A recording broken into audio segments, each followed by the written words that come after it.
Hi, I'm Bea Morales, 23 years old from Quezon City, and this is my Eastoria.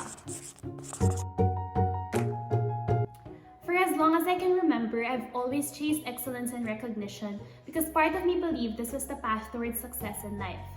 This carried on until college when I decided to take a double degree course in business administration and accountancy in UP Diliman, which I believed was such a prestigious and highly regarded course, but it also had the reputation of people eventually shifting out because they couldn't meet the high maintaining grade. And so as early as first year, I desired to not only excel in this course, but to have an exemplary resume as well. I was studying left and right, applying for orgs and different projects here and there, never stopping for anything or for anyone that wouldn't contribute to those credentials. This was the pace of my life until after second year, I was forced to shift out of my course because I couldn't meet the high maintaining grade no matter how hard I tried. I felt so humiliated, it was like a slap in the face that I just wasn't good enough.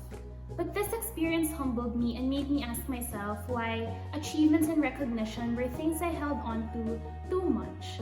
I had to confront the question, what is it that I really wanted out of life? I realized how selfish it was if all I wanted was a collection of medals, achievements, and a great resume for myself.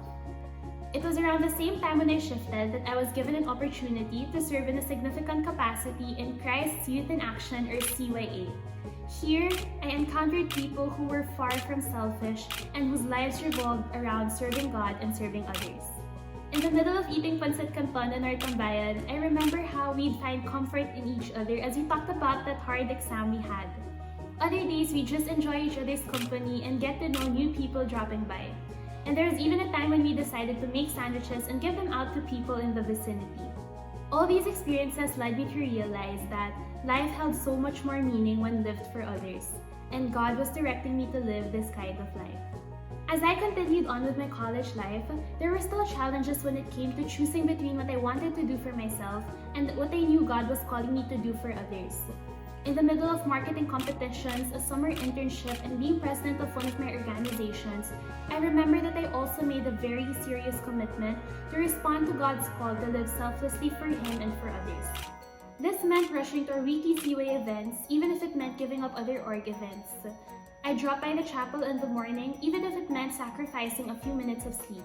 And even with my family, I tried to protect time for Friday night dates with my sisters. Until today, I remain committed to this call to live for others and not just myself.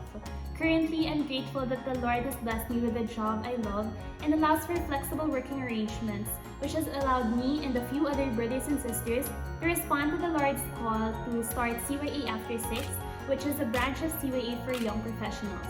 As usual, it hasn't been easy, but I find joy and fulfillment in serving others and together striving to live a life glorifying God. Back when I focused solely on chasing meaning and achievements and recognition, I thought I would find fulfillment down that road. I mean, there's nothing wrong with chasing excellence, but I'm grateful that the Lord brought me out of my selfishness and into fullness of life lived for others. Now, success for me means being able to live beyond myself so I can bring others with me towards that heavenly goal. This thought brings me more joy than any earthly achievement or recognition can. And that is my Eastoria.